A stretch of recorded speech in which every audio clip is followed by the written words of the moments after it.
Picture a tranquil lakeside morning shattered by the thud of a hammer sinking nails into an 8-foot cedar fence, slicing through a neighborhood's shared paradise like a guillotine through silk. That was me, sweat beading on my brow, heart pounding with defiance, as I erected a barrier that carved Willowbank Estate's lakefront in two. Neighbors clustered like moths to a flame, their whispers drowned by the creak of wood and the splash of waves against the divided dock. Across the fence, Margaret, cousin to our tyrannical HOA president Karen Fitzgerald, stood like a statue, her designer sunglasses slipping as her lavish patio set and half-built pontoon dock became prisoners of my bold gambit. This wasn't just a fence, it was a battle line. Years ago, I poured my life savings into a charming bungalow in Willowbank, seduced by a deeded lakefront that promised endless summers. The shared beach and dock were our family's heartbeat.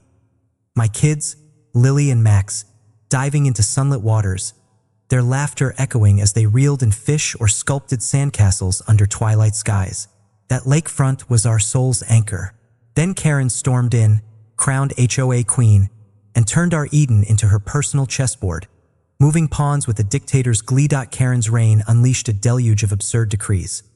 Fines for mailboxes with a hint of rust, a ban on colorful welcome mats, and a mandate that all porch lights glow a sterile, soft white to match her vision of suburban perfection. Her inner circle gorged on favoritism. Her cousin's husband, a man who couldn't tell a weed from a rose, became grounds overseer with a fat paycheck. Her sorority sister landed the community newsletter contract, churning out propaganda. And when Margaret breezed into town for a brief visit, the lakefront became her empire. She didn't just stake a claim. She built a garish resort, complete with velvet lounge chairs, a roaring fire pit, a soundbar blasting pop anthems, and a pontoon dock rising like a monument to her ego. Margaret's sprawl strangled our access, transforming our communal shore into her private Riviera. I approached her one dew-soaked morning, my tone diplomatic, explaining the lakefront's shared deed. She smirked, her diamond earrings glinting, and thrust a document in my face. An HOA lakefront grant, inked by Karen, declaring her sole rights because I hardly showed up. "Take it up with the board, Han," she purred, daring me to fight. Skeptical, I dissected the paper. It boasted a unanimous HOA vote to cede half the lakefront to Margaret for optimal resource use. Yet 3 board members were sipping margaritas in Cabo during that supposed meeting.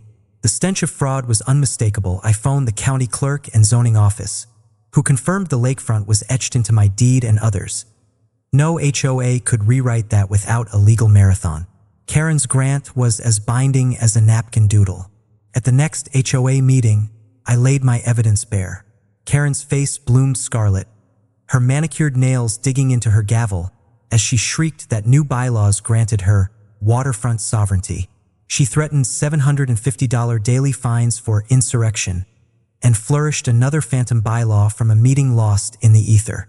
The room crackled with tension, but her bluster only fueled my resolve. Margaret's lakeside fiefdom grew brasher. Her all-night raves left the beach strewn with solo cups and taco wrappers. Her pontoon dock barred our swim zone, its pilings looming like jail bars. One dawn, when my 10-year-old Max cast his fishing line, Margaret swooped in, her caftan billowing, and barked, "This is my shore, kid, scram." His eyes welled up, his rod dangling as he trudged home. That image seared my heart. As a property lawyer, I knew my turf. I dove into my deed, the HOA charter, and decades of dusty minutes unearthing proof. The lakefront was mine by right, and the HOA's meddling was illegal. That I fired off a certified letter to Karen and Margaret, demanding they dismantle their junk within 48 hours or face a lawsuit. They cackled. Karen marched to my doorstep, Margaret in tow, flanked by a lawyer whose suit screamed thrift store. They hurled threats, then bribes. Karen dangled halved HOA dues if I'd cave, while Margaret pitched a laughable lakefront timeshare. I get Tuesdays and Thursdays. Their lawyer muttered about adverse possession, earning my scoff before I ushered them out. "See you in court," I said, shutting the door on their stunned faces.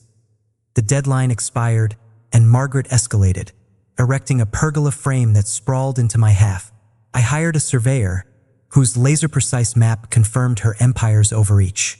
Armed with the survey, I ordered a mountain of fencing from the lumberyard. The clerk's eyes sparkled as I shared my plan, and by dusk, the neighborhood buzzed.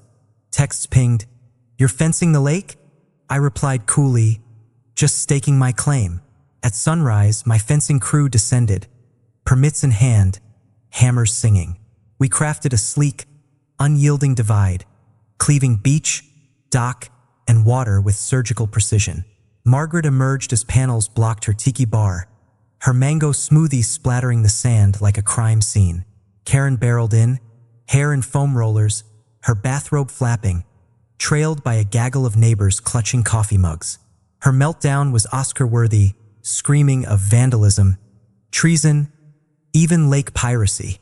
She summoned the sheriff, who skimmed my documents and tipped his hat. She dialed the building inspector, who shrugged at our compliance. Karen's frantic calls to higher-ups vanished into bureaucratic limbo. Margaret's setup was now a farce. Her pontoon dock marooned, her soundbar half-silenced, her pergola posts jutting like surrealist sculptures. That night, the HOA meeting was a circus, standing room only. Karen's flyers dubbed me a lakefront renegade, but her smear campaign imploded. Neighbors, chafing under her iron fist, unleashed their fury. Tom Harrison, a retired lawyer with a voice like gravel, dismantled Karen's illegal maneuvers. Emmeline Gwynn, whose patio Karen fined for gaudy cushions, brandished her own dossier. The crowd roared, a wave of rebellion cresting. Margaret's husband rolled in, took one look at the fenced-off chaos, and declared, "We're out." He barked orders to dismantle their gear, muttering about Karen's pricey lunacy. Karen's final Hail Mary, an emergency edict to bulldoze my fence, was crushed by the HOA's lawyer, who pronounced her actions a legal disaster, exposing the board to lawsuits.